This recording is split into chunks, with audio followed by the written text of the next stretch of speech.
महात्मा गांधी ने भारत छोड़ो इस मंत्र के साथ देश को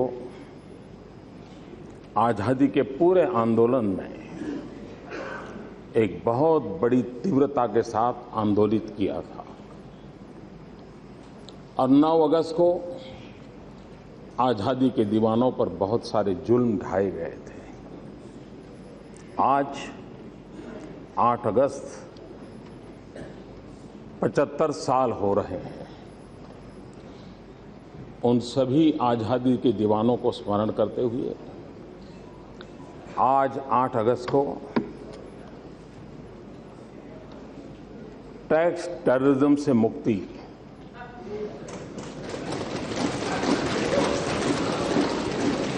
उस दिशा में एक अहम कदम हमारी संसद दोनों सदन के सभी सांसद मिलकर के एक बहुत बड़ा अहम कदम उठाने जा रहे हैं। हमारे देश में टैक्स को लेकर के कैसी स्थिति रही है,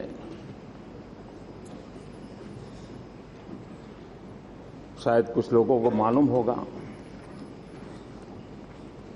टैक्स को लेकर के सुप्रीम कोर्ट में एक मसला आया था और विषय ये आया था कि नारियल को फल माना जाए कि सब्जी माना जाए। नारियल पर फल के आधार पर टैक्स हो कि सब्जी के आधार पर टैक्स मुक्ति मिले। मसला सुप्रीम कोर्ट तक चला था।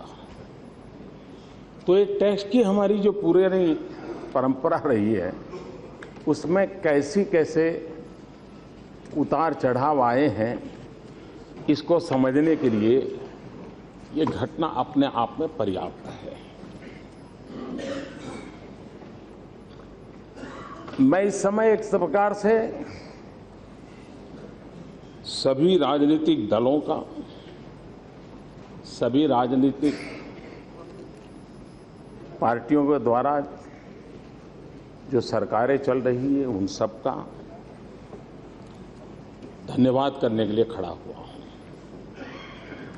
एक ऐसा निर्णय हम कर रहे हैं जिसमें राज्यसभा, लोकसभा, 29 राज्य और जिनके कोई न कोई नुमाइंदगी जीत करके आए हैं, ऐसे 90 राजनीतिक दल, उन सब ने एक व्यापक मंथन करके, विचार मंथन करके आज हमें यहां पहुंचाया है और जिसको हम कुछ समय के बाद अंतिम निर्णय के लिए मोहर लगाएंगे। और इसलिए ये बात सही है, जन्म कोई दे, लालन पालन कोई करे।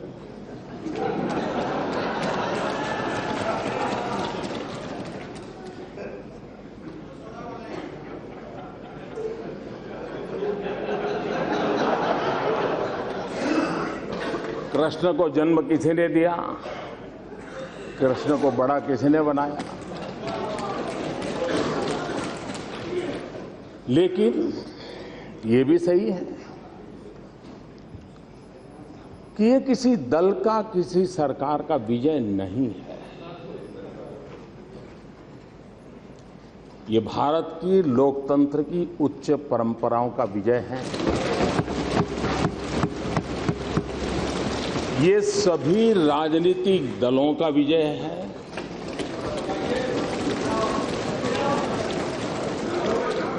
ये पहले की और वर्तमान सभी सरकारों के योगदान से है और इसलिए कौन जीता कौन हारा, इसके लिए मैं नहीं मानता हूं कोई विवाद की आवश्यकता है। और इसलिए 1 मिनट प्लीज 1 मिनट। माननीय सदस्यगण, अगर सभा की सहमति हो तो इस बिल की समाप्ति तक सभा की कार्रवाई बढ़ा दी जाए। धन्यवाद। धन्यवाद अध्यक्ष महोदय जी, आपने मुझे, वरना मुझे लग रहा था खड़गे जी मेरे लिए समय रखेंगे कि नहीं रखेंगे।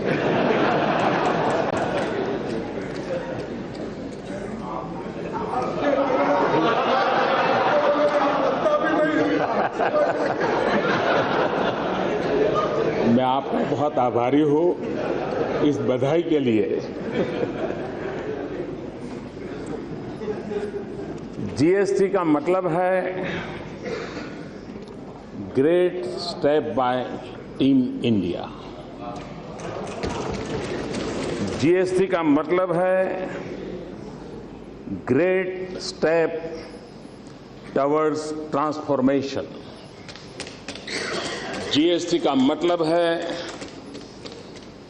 Great steps towards transparency.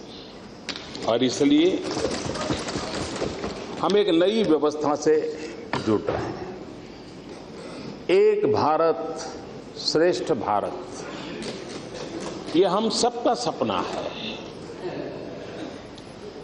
और एक भारत, जब हम रेलवे की तरफ देखते हैं, एक भारत की अनुभूति आती है। जब हमारे डाकखाने देखते हैं, एक भारत की अनुभूति आती है। जब हमारे ऑल इंडिया सिविल सर्विसेज को देखते हैं, एक भारत की हमें महक आती है। हम आईपीसी, सीआरपीसी की तरफ नजर करते हैं तो एक भारत की हमें पहचान मिलती है। जब आज हम भारत नेट की बात करते हैं, डिजिटल इंडिया की बात करते हैं, सागर माला की बात करते हैं, ये सारे उपक्रम एक भारत, इस भाव को बल देते हैं, ताकत देते हैं। और उसी सिलसिले में आज जीएसटी वो एक नया मोती इस माला में हम परो रहे हैं, जो एक भारत के भाव को ताकत देता है। ये सिर्फ कर व्यवस्था नहीं है, सब राज्य और केंद्र मिलकर के एक ऐसी व्यवस्था विकसित करें जिसमें छोटा सा छोटा राज्य हो या बड़ा सा बड़ा राज्य हो, सबको ये व्यवस्था अपनी लगे। ये एक भारत को ताकत देने वाली बात है और उस अर्थ में मैं इसका बड़ा महत्व समझता हूं। कभी कभी जीएसटी को लेकर के संशय भी रहे। मैं जब मुख्यमंत्री था, मेरे मन में भी बहुत संशय थे। प्रणब मुखर्जी साहब से मैंने कई बार उस पर विचार विमर्श भी किया था। और आज जीएसटी को एक मुख्यमंत्री के नजर से देखने के कारण प्रधानमंत्री बनने के बाद उन मुद्दों को एड्रेस करना मेरे लिए सरल रहा। वो अनुभव मुझे काम आया और उसके कारण उस समय राज्यों की जिन बातों को हम एड्रेस नहीं कर पाते थे, कुछ बातें उजागर नहीं हो पा रही थी, कुछ बातें ओझल हो जाती थी, वे सारी बातें इतने लंबे काल के मंथन के कारण, और उसमें सिर्फ मेरा ही योगदान ऐसा नहीं, सबका योगदान है, बहुत कमियों को दूर करने में हम सफल हुए हैं। और यह सामूहिक मंथन का नतीजा है। फिर भी ये सत्य है कि हम परफेक्टली हो सकते हैं, कुछ कमी नहीं रह सकती है, आगे चल करके कोई कमी नहीं आएगी, ऐसा गुरूर कम से कम इंसान तो नहीं कर सकता है। और इसलिए इतने सारे ब्रेन इन्होंने कसरत की है, कोशिश की है, अच्छा करने का प्रयास किया है और उस प्रयास का परिणाम भी मिलेगा। और आज देश अनुभव कर रहा है कि एक मंच एक मत, एक मार्ग, एक मंजिल, ये मंत्र आज जीएसटी के इस सारी प्रोसेस में हम सब ने अनुभव किया है। और इसलिए ये बात सही है कि राज्यसभा में अंक गणित में तो ये बिल संकट में आ सकता था। ये भी सही है कि राज्यों को केंद्र के प्रति अविश्वास का माहौल था, अपने अपने अनुभवों के कारण था। और इसलिए सबसे बड़ी आवश्यकता थी कि राज्यों के में और केंद्र के बीच एक विश्वास पैदा हो। सबसे बड़ी आवश्यकता थी कि ये बात बहुमत के आधार पर निर्णय न हो। हम कतई नहीं चाहते थे, और मैंने पहले भी इसी सदन में कहा है कि लोकतंत्र ये सिर्फ बहुमत के अंक का खेल नहीं हो सकता है, ये सहमति की यात्रा है, सहमति की यात्रा है, और सहमति की यात्रा से आगे बढ़ते हैं। और इसलिए हम लगातार विचार विमर्श करते रहे। आज हमारे मोइली साहब को एक बात का बहुत बुरा लगा कि इस हाउस को जूनियर हाउस कहा जाता है। जो लोग इस प्रकार के शब्द प्रयोग करते हैं उन लोगों को आपका मैसेज जरूर पहुंचेगा। वो बदलेंगे कि नहीं बदलेंगे तो कहना कठिन है, लेकिन पहुंचेगा। लेकिन जब मैंने विचार विमर्श के लिए आदरणीय सोनिया जी को बुलाया था, आदरणीय मनमोहन सिंह जी को बुलाया था, एक लोकसभा से थे, एक राज्यसभा से थे, मैंने दोनों को बराबरी का महत्व देते हुए जीएसटी को लेकर के विचार विमर्श किया था। और इसलिए हमारी ये कोशिश रही है, सबके सुझावों को स्वीकार करने का प्रयास किया गया है। हम जानते हैं कि एक अभूतपूर्व सहमति का माहौल पैदा हुआ है, और इसमें से एक शक्ति पैदा होती है, जो शक्ति राष्ट्र के लिए एक बहुत बड़ी अमानत होती है। हम सब अलग अलग राजनीतिक विचारों से जुड़े हुए हैं।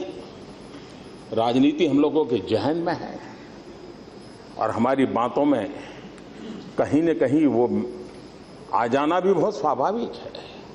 लेकिन इस पूरे जीएसटी की चर्चा में हमने देखा कि पवित्र स्थान हम में से किसी ने इसको राजनीति का मंच नहीं बनने दिया। ये राष्ट्रीय मंच बना, राष्ट्रीय हितों को सर्वोपरि मानकर। ये भारत के लोकतंत्र के उज्जवल पहलुओं में से एक है। राजनीति से ऊपर राष्ट्र नीति होती है।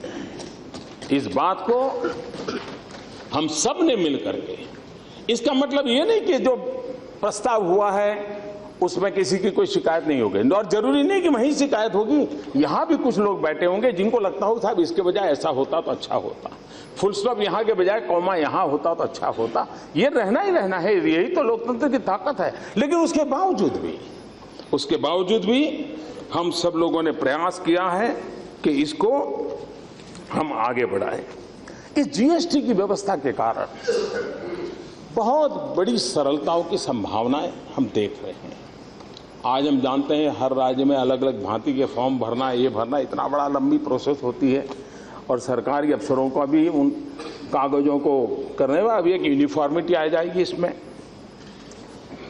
टैक्स सिस्टम के अंदर, उसकी प्रोसेसिंग के अंदर, टैक्स के रेट के अंदर, और इसका एक सीधा परिणाम होने वाला है, एक मैसेज बहुत क्लियर जाने वाला है, consumer is a king. GST की सबसे बड़ी एक विशेषता यह है कि इससे साफ मैसेज जाने वाला है, ultimately consumer is a king. और एक कानून, एक व्यवस्था कंज्यूमर को किंग बनाए, ये मैं समझता हूं अपने आप में एक बहुत बड़ा योगदान। आज इस जीएसटी के बाद मेरा अंदाज है 7 से लेकर के 11 तक अलग अलग जो कर व्यवस्थाएं हैं, जिससे छोटे मोटे सब उद्यमी को, व्यापारी को जुड़ना पड़ता है। इसके कारण 7 से लेकर के 11, 12, 13 तक ऐसी सारी कर प्रथाएं इसके काम समाप्त हो जाएगी, एक सरलीकरण आ जाएगा और इससे छोटे उद्यमियों को भी लाभ होगा और कंज्यूमर को सबसे ज्यादा लाभ होने वाला है। जीएसटी जो छोटे उत्पादक है उनको सुरक्षा की गारंटी देता है और हमारे देश की इकोनॉमी को ड्राइव करने में ये जो छोटे छोटे उद्यमकार है वो एक बहुत बड़ी ताकत है। हम उनको जितना सुरक्षित करेंगे उतना मैं समझता हूं कि इसके कारण बहुत लाभ होने वाला है। हम जानते हैं अर्थव्यवस्था का आगे बढ़ाने के जो भिन्न भिन्न पहलू होंगे, मेरी समझ में एक छोटा सा मत है कि अर्थव्यवस्था को सुचारू ढंग से चलाने के लिए, अर्थव्यवस्था को तेज गति से चलाने के लिए 5 बातों की ओर हम अगर ध्यान केंद्रित करते हैं, man, machine, material, money and minute, समय, इनका ऑप्टिमम यूटिलाइजेशन अगर ये करने में हमारी व्यवस्थाएं आगे बढ़ती हैं तो इकोनॉमी को बढ़ने के लिए और कोई नए अवसर तलाशने नहीं पड़ते हैं।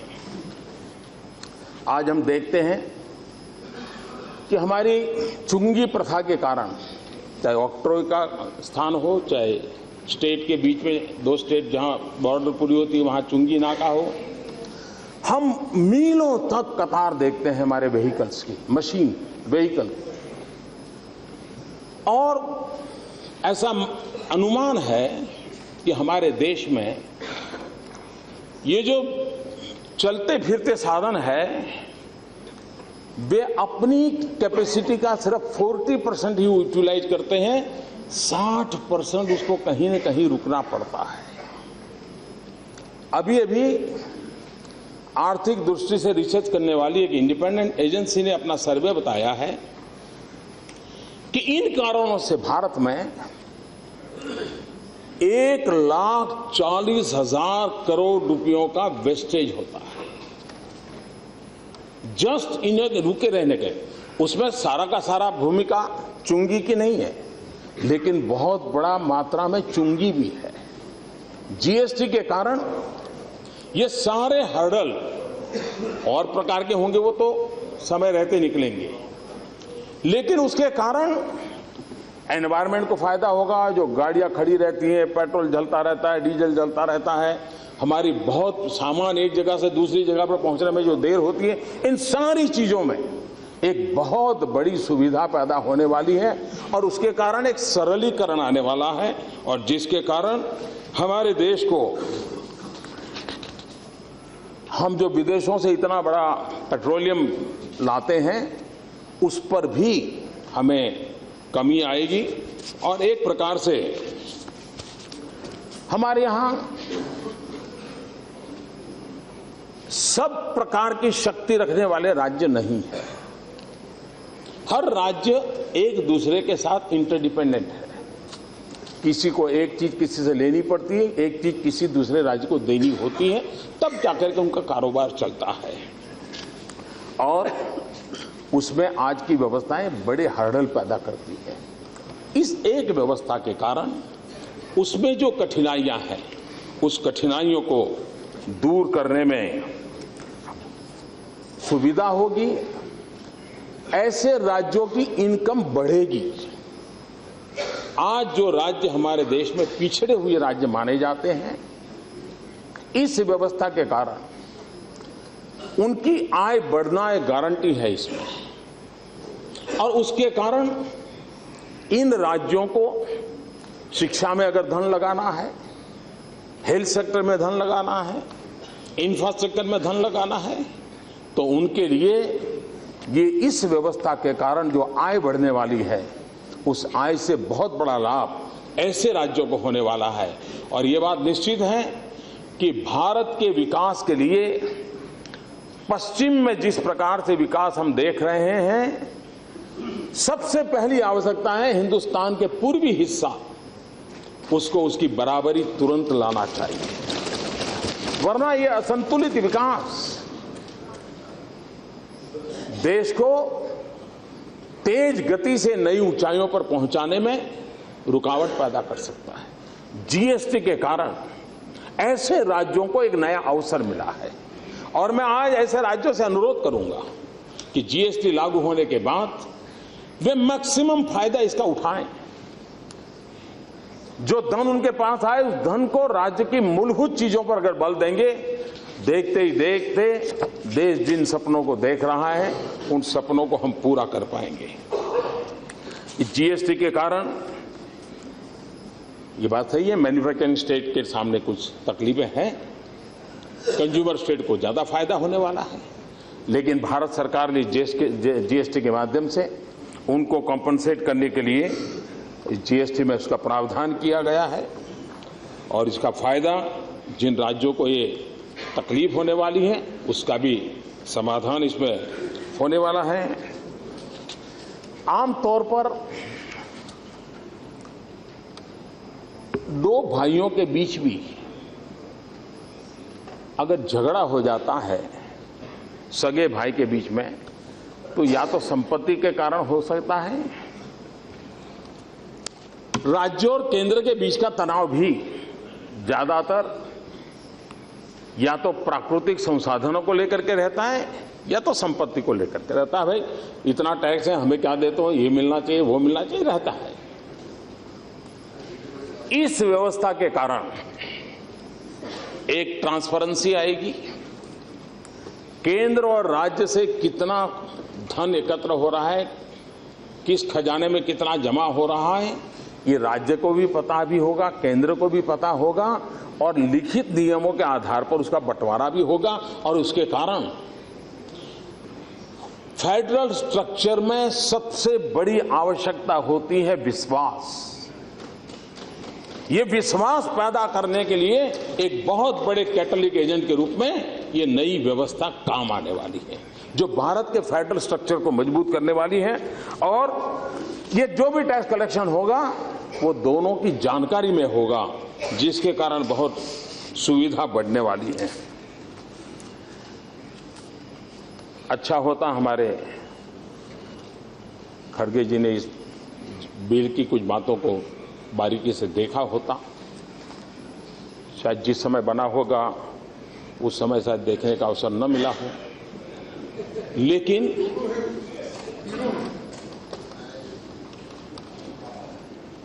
कभी बताऊंगा।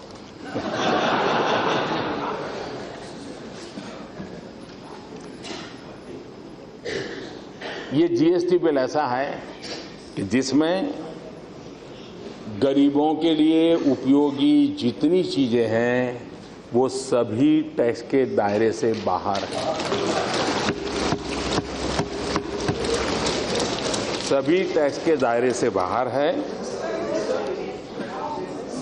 कंज्यूमर इन्फ्लेशन निर्धारित करने के आइटम में लगभग 55% फूड और जरूरी दवाएं ये जीएसटी के बाहर है।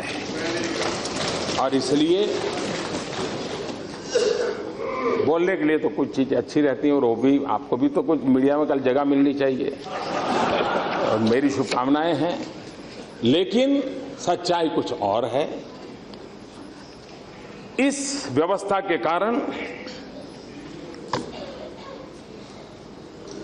कभी कभार कुछ चीजें कैसे फायदा करती हैं। हम लोगों को मालूम है कि हमारे देश में रेवेन्यू और फिस्कल डेफिसिट ये हमेशा एक रहता था, फिर कर्ज करो, फिर राज्य कर्ज में डूब जाए, ये चलता रहता था। और सभी ने मिलकर के एक एफआरबीएम कानून की ओर गए। फाइनेंशियल डिसिप्लिन के लिए राज्यों ने भी उस बात को स्वीकार किया, केंद्र ने भी दबाव पैदा किया और एक प्रकार से भारत में एफआरबीएम कानून के कारण रेवेन्यू एंड डेफिसिट दोनों के बीच में तालमेल का एक संतुलित प्रयास हुआ है और उसके कारण राज्यों की इकोनॉमी में, उसकी इकोनॉमिकल हेल्थ में एक तंदुरुस्त बदलाव आया है, सकारात्मक बदलाव आया है। इस सरकार ने कानूनन एक महत्वपूर्ण फैसला लिया है और कानूनन मैं कह रहा हूं उसका बड़ा महत्व है और कानूनन फैसला ये लिया है। हमारे देश में एक बड़ी चर्चा चल रही है, रिजर्व बैंक की सोच एक होती है, सरकार की सोच दूसरी होती है और हमेशा ग्रोथ और इन्फ्लेशन की बातें एक दूसरे के साथ जोड़ करके देखी जाती है और हमेशा होता है कि भाई इन्फ्लेशन है इसलिए ब्याज दर का ये स्थिति रहेगा, ब्याज दर की स्थिति ये रहेगी तो इन्वेस्टमेंट नहीं आएगा, इन्वेस्टमेंट नहीं आएगा तो ग्रोथ, ये सारी विवाद हम सुनते आए हैं। पहली बार इस सरकार ने कानूनन रिजर्व बैंक के साथ कहा है कि अब इन्फ्लेशन 4% स्थिर करना चाहिए, 2% प्लस माइनस कानूनन कहा है और ये 2021 तक ये रहेगा और इसके कारण अब सब जितनी भी फाइनेंस से जुड़ी हुई इंस्टीट्यूशन है उनका इन्फ्लेशन के संबंध में एक जिम्मेवारी बनने वाली है। पहली बार ये कानूनन किया गया है और उसका लाभ मैं समझता हूं कि आने वाले दिनों में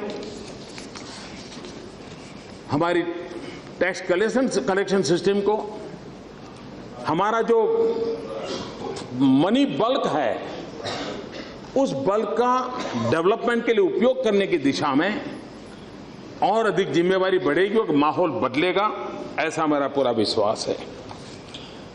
ये बात सही है,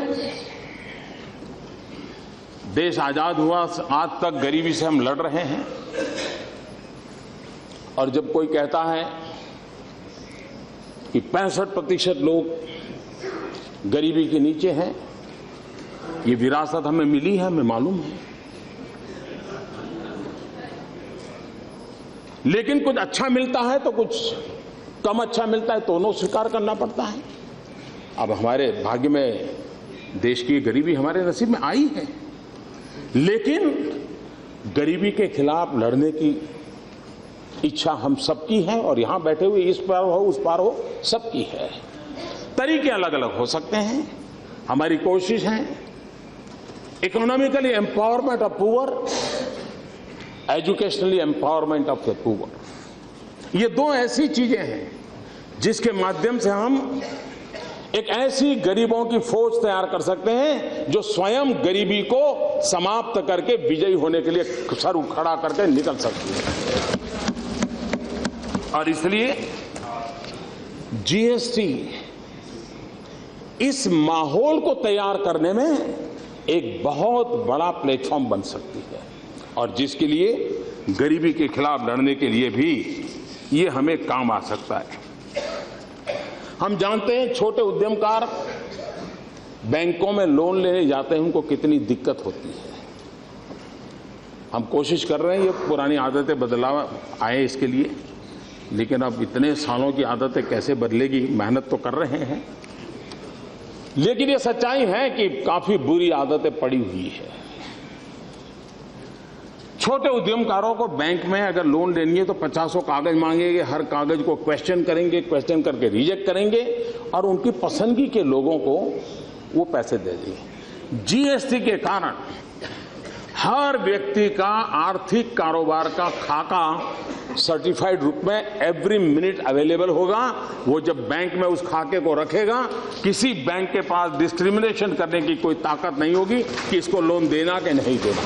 गरीब से गरीब व्यक्ति को भी ये एक ऐसा सबूत सामान्य मानवी के हाथ में आने वाला है जिस सबूत के माध्यम से वो सामान्य कारोबार करने वाला व्यक्ति भी, दूध बेचने वाला हो, चाय बेचने वाला हो, नाई हो, अखबार बेचने वाला हो, छोटा व्यक्ति भी, वो अपनी चीजों को लेकर के इस काम को कर सकता है। और इसलिए जीएसटी का सबसे बड़ी ताकत है टेक्नोलॉजी की, और उसके कारण रियल टाइम डाटा अवेलेबल होगा। और जब रियल टाइम डाटा अवेलेबल होता है तो व्यक्तियों को अपनी ताकत, अपनी क्षमता उसको सबूत के रूप में पेश करने में कभी कोई दिक्कत नहीं आती है, और उसके कारण उसको इसका लाभ मिल सकता है। इसके कारण सहज रूप से जब धन की उपलब्धि होती है तो एक प्रतिस्पर्धा भी आती है। मैन्युफैक्चरिंग की प्रतिस्पर्धा की संभावनाएं बढ़ती है, और जब मैन्युफैक्चरिंग की प्रतिस्पर्धा बढ़ती है तब अर्थरचना को गति मिलती है, नए लोगों के लिए रोजगार उत्पन्न होते हैं, और इस व्यवस्था के कारण, मनी फ्लो बढ़ने के कारण रोजगार की संभावनाएं भी बढ़ने के लिए इस व्यवस्था के तहत पूरा अवसर मिलने वाला है। हमारे देश में निवेश बढ़ाने की दृष्टि से टैक्स टू जीएसडीपी रेशियो ये हमेशा एक क्वेश्चन मार्क के साथ चलता रहा है। इस नई व्यवस्था के कारण ये सवालिया निशान हमेशा हमेशा के लिए मिट जाएगा, और इसके कारण राज्य भी अपने निर्णय करके विकास के, इंफ्रास्ट्रक्चर के, सोशल सेक्टर की मदद करने के सारी बातों को तेज गति से आगे बढ़ा सकते हैं, और मैं समझता हूं कि इसको बढ़ा पाएंगे। कभी कभार हम लोग भ्रष्टाचार के खिलाफ बहुत कुछ कहते हैं, लेकिन भ्रष्टाचार को खत्म करने के लिए व्यवस्थाओं को भी उतना ही मजबूत बनाना पड़ता है। व्यक्ति अच्छा ही करेगा, इस विश्वास के साथ इतनी बड़ी बातें चल नहीं सकती। अगर व्यवस्थाएं ठीक होगी तो गलत इंसान को भी व्यवस्थित रहने के लिए मजबूर होना पड़ता है। इस जीएसटी के कारण जो टैक्स चोरी करने की जो बातें होती है, हम जानते हैं हमारे यहाँ कच्चा बिल और पक्का बिल, ये शब्द ट्रेडर्स में बड़ा पॉपुलर है, कच्चा बिल और पक्का बिल।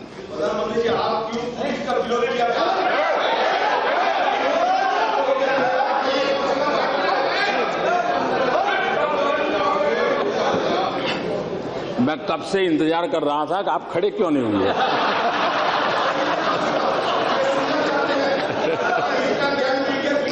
प्लीज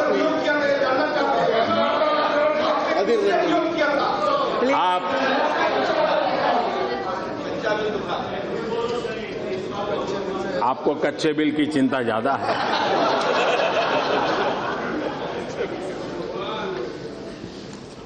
ये हमारे देश में एक कारोबार, कच्चा बिल पक्का बिल। जीएसटी के कारण व्यापारी स्वयं प्रेरित होगा पक्के बिल के लिए। इसलिए जैसे अगर मानो हमारा हेल्थ इंश्योरेंस है, अगर हेल्थ इंश्योरेंस है तो हम क्या करते हैं, हमारे मेडिकल सारे बिल बराबर संभाल के रखते हैं, कोई इधर उधर न जाए। क्यों? क्योंकि हमें मालूम है कि वो सारा रहेगा, तब जाकर के मैं क्लेम कर पाऊंगा, तब जाकर के मुझे पैसे मिलेंगे। जीएसटी में वो व्यवस्था है कि जो भी व्यक्ति हैं वो अपने बिल प्रस्तुत करेगा, उसके हित की जितनी चीजें उसका रिफंड मिल जाएगा। और इसलिए ये जो पुरानी जो है कच्चे पक्के की दुनिया, एक प्रकार से काले धन को भी वो मोबिलाइज करती हैं, इस पर ये पूरी तरह रोक लगा देगी, पूरी तरह ये बंद हो जाएगा। ये एक प्रकार से भ्रष्टाचार को, काले धन दोनों को समाप्त करने में ये व्यवस्था काम आने वाली है, और उसकी दिशा में हम लोग प्रयास कर रहे हैं, और मैं समझता हूं कि इसको लाभ मिलेगा। हम जानते हैं कि हमारे देश में टैक्स कलेक्शन के पीछे एक बहुत बड़ी फौज लगी रहती है, ऊपर से नीचे तक, और कलेक्शन का कॉस्ट भी बढ़ता जा रहा है। इस व्यवस्था के कारण, सभी ऑनलाइन होने के कारण, टेक्नोलॉजी आधारित होने के कारण हमें कॉस्ट ऑफ कलेक्शन में बहुत कमी आएगी, जो पैसे देश के गरीब व्यक्ति के विकास के भलाई के लिए काम आएंगे। उसी प्रकार से जहां पर भी सरकारी व्यवस्थाओं को इंटरफेरेंस का अवसर मिलता है तो कहीं न कहीं से करप्शन की बू आना शुरू हो जाती है। ये एक ऐसी व्यवस्था विकसित हो रही है जिस व्यवस्था के कारण करप्शन इस पूरी कलेक्शन की प्रक्रिया में जीरो की तरफ जाएगा और उसके कारण भी देश को भ्रष्टाचार मुक्त बनाने की दिशा में हमें अवसर मिलेगा। यहां डाटा इंटीग्रेशन होने वाला है, यानी कच्चे माल से लेकर के अंतिम प्रोडक्ट तक हर जगह पर वो कहीं ना कहीं ऑनलाइन रजिस्टर होते जाने वाला है और इसलिए नेचुरल कोर्स में क्रॉस चेकिंग की व्यवस्था है और क्रॉस चेकिंग की व्यवस्था होने के कारण कहीं पर भी कोई चोरी तुरंत पकड़ी जाती है, कहीं पे भी गलत हुआ है, गलती हुई है, पकड़ी जाती है और उसके कारण एक प्रकार की सीमलेस व्यवस्था, ये सीमलेस व्यवस्था हमें लाभ करेगी। ये एक ऐसी व्यवस्था विकसित हो रही है जिसमें टैक्स पेयर और टैक्स कलेक्टर इनके बीच का ह्यूमन इंटरफेस करीब करीब जीरो हो जाएगा और उसके कारण इतना दोगे तो तुम्हारा काम पूरा हो जाएगा, इतना करोगे तो पूरा हो जाएगा, वो आएगा तो ठीक होगा, ये सारी चीजों से भारत का सामान्य मानवी मुक्त हो जाएगा और उसकी दिशा में मैं समझता हूं कि हमें बहुत बड़ा लाभ मिलने वाला है। जीएसटी के कारण एक प्रकार से टैक्स पेयर का व्यवस्था ही ऐसी बन रही है कि जिसमें उसको ईमानदारी से मुनाफा होता है। जितना वो देगा उसको पता चलेगा मुझे इतना मिलने वाला है और उसके कारण इस चीजों को हम काले धन को रोकने में भी सफल होंगे। राज्य और केंद्र के टैक्स के आंकड़े एक ही जगह पर उपलब्ध होंगे और रजिस्ट्रेशन हो, रिटर्न हो, टैक्स पेमेंट की डिजिटल व्यवस्था हो, ये सारी चीजें ऑनलाइन होने के कारण ट्रांसपेरेंसी के लिए एक बहुत बड़ा प्लेटफॉर्म हम इसमें पा सकते हैं और पाएंगे। आगे की दृष्टि से अरुण जी हमारे सामने रखेंगे। हमारे लिए आज तो यहां मतदान करके इस पवित्र कार्य को पूरा करेंगे, लेकिन 16 से अधिक राज्य जितना जल्दी इसको पारित करें ये आवश्यक होगा। उसके बाद भी कई संवैधानिक व्यवस्थाएं हमको पूरी करनी होगी और भी कई कानून, सेंट्रल जीएसटी है, इंटीग्रेटेड जीएसटी है, स्टेट जीएसटी है, ये सारे हमें कानून पारित करने होंगे। लेकिन इन सारी प्रक्रियाओं के लिए आज एक दरवाजा खुल रहा है और हम एक शुभ शुरुआत के साथ हम आगे बढ़ रहे हैं और उसका परिणाम मैं समझता हूं कि आने वाले दिनों में हमें मिलने वाला है। ये भी सही है कि हम लोगों को, क्योंकि नया विषय होता है तो लोगों की शिक्षा भी जरूरी होती है, आईटी प्रिपेयर्डनेस की जरूरत है, लीगल प्रिपेयर्डनेस की आवश्यकता है, टैक्स अथॉरिटी ऑफिशियल्स की प्रिपरेशन की आवश्यकता है, कंज्यूमर की भी प्रिपेयर्डनेस के लिए हमको काम करना पड़ेगा और तब जाकर के हम इस काम को कर पाएंगे। मेरा कहने का तात्पर्य ये है, दुनिया में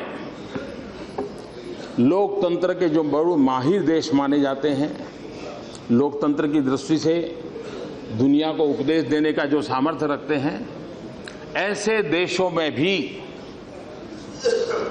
फाइनेंस बिल जैसी महत्वपूर्ण बातें भी कभी कभी करा पाना बड़ा मुश्किल जाता है। ये हिंदुस्तान है, ये भारत का लोकतंत्र है, ये भारत के राजनीतिक दलों की मैच्योरिटी है, ये भारत के राजनीतिक नेताओं का दूरदृष्टि है कि आज हम वैचारिक विरोधों और राजनीतिक पार्श्वभूमि अलग होने के बावजूद भी इस महान कार्य को एक स्वर से कर रहे हैं, साथ मिलकर के कर रहे हैं।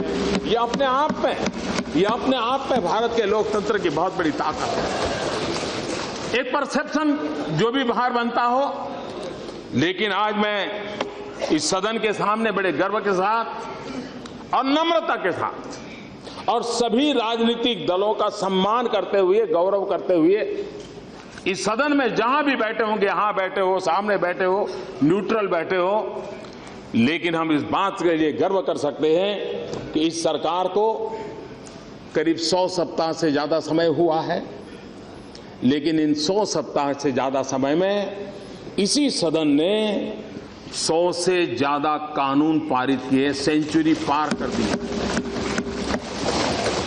यही तो इस सदन की ताकत है और यही देश के लोगों में एक नया विश्वास जगाती है और इस काम के लिए सबकी सकारात्मक भूमिका रही है। सब अभिनंदन के अधिकारी हैं और मैंने जब ऑल पार्टी मीटिंग हुई थी तब भी कहा था कि इसका यश सबको जाता है, सभी सदस्य को जाता है, सभी राजनीतिक दलों को जाता है।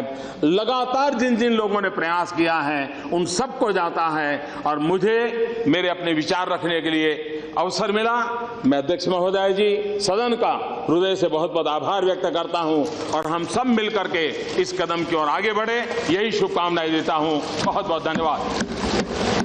Honorable Finance Minister